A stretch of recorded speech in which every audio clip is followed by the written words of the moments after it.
Tukyali ku nsonga za Paul Kafeero ng'era olunaku lwa leero tufunye omu ku bantu abatendekebwa omukulu ono era ng'ono yasinga nnyo omuguluminga oba kumuleera mu nsonga za bivuga era nga naye olunaku lwa leero twagala twogereko naye atubulire biki ebyo byajjukira ku mukama we Paul Kafeero n'ebiriwo essaawa zino ebigenda maaso mu famire ye kikyabirowoozaako kantwala omukisa guno muba waabwe yanjulira then tugende maaso sebo nsanyusa okulaba kale sebo amanya gange nze Alex Bwete basinga gwe bamanyi nga ow'enkuluze mukulu Abudu Bwete ow'enkuluze Alex Bwete Alex Bwete ow'enkuluze Alex Bwete Kafeero mmanyi otya Prince Job Paulo Kafeero amanyi ganjegere omusajja oyo yali mukama wange yali boosi wange okuva bwe natandikira ddala omubbali guno era y'omu ku abasajja abanjija mu kyalo ewaffe eyo ebbamunaanika omusajja oyo yeyandeeta nga bali wamu n'omusajja gwe bayita Angelo Sekandi. Kafeero wakola naye ebbanga ki?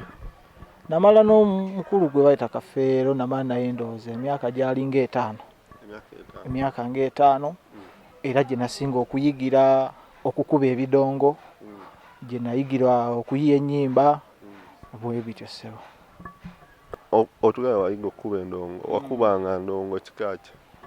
Kati owa Paulo Kafeero gye nasooka okuyigira jazz abasinga ze bayita drums neffe tuziyita jazz gye nayigira okukubira jazz era owa Paulo Kafeero gye nayigira keyboard abasinga gye muyita piano gye nayigira n'okuyimba. N'obuyimbi oli muyimbi? N'okuyimba nnyimba. So, right now oli muyimbi ate nga wabeerako n'omugenzi Paul Kafeero. Essaawa zinene ekiriwo kuziikula Kafeero y'ensonga eri abamu bagamba aziikula abalala taziikula. So ebintu bino njagala osooka ompa opinion yo nga tetunaba bigendamu nnyo wala. Naye nze kyendaba ekituufu abantu abasinga balina endowooza zaabwe kati nange eyange egamba bweti omukulu Paulo Kafeero yazaala abaana bangi okitegeera kati bwe yazaala abaana abo ate buli muteri mwana mu nsi atayagala kumanya kika kye era naawe kennyini awo nyoko bw'akugamba nti sinze nkuzaala manya kitaawo taatawo si yakuzaala era omubuuza ani anzaala era n'akulaga ki ekika kye. Nze endowooza yange ennafu oba mu butategeera bwange nze mbadde nteesa bwe nti abaana bali omusajja oli aziikulwe bamufuneko basobole okukebera DNA. Omusajja kyabaziikula omugenzi Kafeero nze ntegeera yange bwegamba aziikulwe bakebere DNA buli mwana amanye ekika kye bamanye nti ekika ekyaffe kyekinera ewaffe wa Masaaba. Nze kyensaba mu njogere nyangu oli ku sayidi y'okuziikula singa bukya ku makya ne baziikula omwami ono kuba waliwo DNA yasooka okukolebwa era abaana ku baana 15 abagenda kwazuulibwako abaana 4 nga aba Kafeero. Singa bukya ku makya ne baddamu ne baziikula omugenzi ne bakola DNA n'eyokubiri results nesigala nga ze zimu ekitiibwa kya mukama wo kisigalawo. Anti ekitiibwa kya mukama wange yes kiri kitiibwa nate waliwo n'abaana be yaleka ku nsi abasaana okumanya ewaabwe. Tekiba kirungi nnyo omusaayi gw'omuntu kubeera mu nsi nga gubonaabona okitegeera ate nga balina ewaabwe. Nze kyenteesa nze nga nze mbadde nteesa omugenzi aziikubwe abaana bano bamanye ti wano weewaffe okitegeera kuba nze mmanyi nti taata wange ne bw'aba mwavu ne bw'aba yafa dda nga yali mulundi naye nga ye taata wange mukakasa mba mumativu mu mutima taata wange yafa yali mwavu nga mulundi era ewaffe yeeyo oba okitegeera era siba musanyufu nga simaze kukitegeera nti taata wange yono.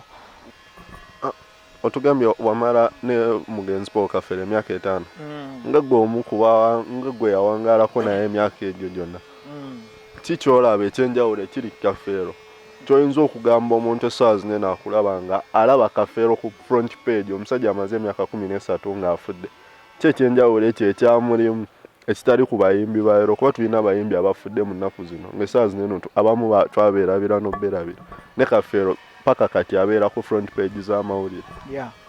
Kakati nze kyemmanyi abanze kyendaba abayimbi ba kati tebakyayimba. Bakola ki ng'ate tubayita bayimbi? Bansonyiwe era bwe nkutandika okubalira abayimbi abayimba kati era ogenda kunoozaayo abayimbi abo abayimbamu oluyimba sitayiro y'akadongo kamu abayimba ebigambo ebyo ebyagala okukwatagana ne kadongo kamu. Kati Paulo Kafeero kyeyasinga era ekiba ekimubeezezza ku lupapula lw'amawulire nga yabeera ku ntikko okumala ebbanga lino lyonna. Paulo Kafeero yali muyimbi ate ekyobuyimbi akiteeka ebbali. Paulo Kafeero yalinga nabbi. Okitegeera Paulo Kafeero yayimbanga oluyimba n'oluwulira nga luyimba luki bulungi ate kitali ku mulembe gwakati. Abakati bajja ne bayimba awo obugambo bugundi buna ate nga naye nyinyi tamanyi bwe kyebutegeeza bulayini bunanga naye tamanyi kyebukola ki kyebutegeeza n'omubuuza gundi wayimbye eki nga tasobola kikunnyonnyola. Toli mu kujerega bayimbi ba leero. Ekirungi nze nkyogera nga kirungi n'ekibi nkitwala nga kiki kibi. Okitegedde? Kati kankugereze ku bayimbi abamu kati nsobola okujerega nga omusajja Kamiliyoni ayimba bubi. Ekyo era kisinziira ku ndowooza yo. Nsobola okuva eno n'enjerega ne ŋŋamba omusajja Bobi Wine ayimba bubi. Nsobola okugamba Lutalo nti ayimba bubi. Beba abayimbi benkugambye abayimbi ebigambo ebyagala okukwataganamu n'ebyakadongo kamu. Oli Kamiliyoni muyaaye atwalira nkiti kya buyaaye naye akuba music gw'osobola okukola ki okuwulira era n'akuba okumala omwaka. N'abakati bayimbira emyezi ebiri. Kyekibulamu mu music owakati ekibulamu bayimbi bakati kuddayo kumanya nti abasajja bali basudde Kafeero sebatta bakozesanga bigambo kye byasobolanga obbawangaaza. Okitegedde kuba mmanyi nti bwe nagira music nga music waawo music yali alina kumala mwaka n'osooka omuzaako. Okitegeera naye abayimbi bakati mu mwaka afulumyamu gundi 3 alubamu 3 oba ayimbamu ennyimba 3. Okitegedde ate ng'oli musajja akubanga oluyimba ne lumala omwaka. Okitegedde kati omusajja ayimba dipo naziggala musajja n'ayimba mwannyinaze ddala bw'otukwata n'okwata oluyimba lwa Kafeero bayita mwannyinaze n'oluwuliriza oba ogenda kulugeraageranya n'omulembe gwakati ogw'abawala bwe beeyisa ebiseera bino. Kitegeeza ali abuulirira abawala oba mwannyina oyo kati ffe be tuyina essaawa eno. Ambyo oli mukubi wa bivuga ebyakadongo kamu era by'osinga okubeeramu. Essaawa zino eno ebivvulu byaggalwa mumaze emyezi oba eno nga muli waka musurvivinze mutya? Kakati ensonga eyo ze zimu ensonga ezisingidde ddala n'okwagala okundeeta ennyo mu mawulire gano. Siri mukubi wa bivuga kyokka nti ndi mukubi wa bivuga by'akadongo kamu wabula ndi pulezidenti waabwe. Babakulira abakubi b'ebivuga ab'akadongo kamu. Mulina ekibiina? Ekibiina kyaffe ekitutwala bakiyita Gulumoro Family. Okitegedde kyekitutwala ffe abakubi b'akadongo kamu abakubi b'ebivuga by'akadongo kamu kuba tuli ebibiina bibiri. Waliwo omunnange Saamu atwala abakubi ba bivuga ba bandi. Okitegeera nze ntwala abakubi b'ebivuga ebyakadongo kamu mu biti byonna abo bonna bibiina byonna. Okitegeera era kyesinza okunjijjayo njije nwaniriireko ku bannange okuva ebivulu ebyaggalwa tetulina kye tulya tuli bubi. Waliwo bannange nsobola oga nti tuli bubi naye nga nsobola okuba mu 10 mu mpale. Ne waliwo mikwano gyange kati waliwo mukwano gwange yankubidde essimu bamuyita Jackson nga bamusuulira ebintu ebweru nga nsaba buyambi tuyinza kukola tutya sebo kati nga gwe pulezidenti waffe. Waliwo mukwano gwange walakira akuba basic guitar ali eyo Gomba yalwala okitegedde ali bubi okiwulira era naye bankubirako essimu ng'anoonya buyambi tebalina kyakulya amayumba bagabagobamu kwegamba tuli bubi nnyo era tusimanyi kyenyinza kugamba nsabamu oba nsabe oba mukulu ani oba mukulu balamu kuba gwe ndaba yasinga okuyamba okitegeera naffe batulowoozeeko abayimbi bo babalowoozaako ffe betukubira ate ffe musingi okitegedde ffe musingi ate bo babalowoozaako ate ba ate abayina naye ffe ate ffe tebatulowoozaako kitegedde ssebo oyagala babalowoozeeko mu emisingi gy'abayimbi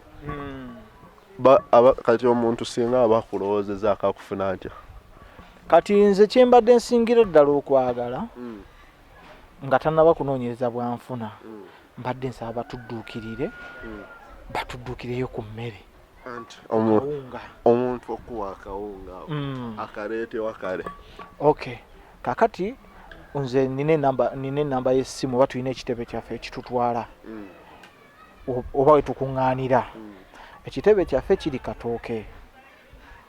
katooke sadi y'ebwayise okitegeera awo wali ekitebe kyaffe era wetukuŋŋaanira wetuteeseza ebirala era wetukola ne ziyaaso zaffe kyenapangisa kuba sizimbangawo wabula nkipangisa bupangisa basobola okunkubirako ku namba yange y'essimu ne bagamba ssebo nga bwe wakubye omulanga guno tusaba tukudduukirire olabe banno okitegeera enamba yange y'essimu kangi basomere mba nkoze bubi eri 075 8 058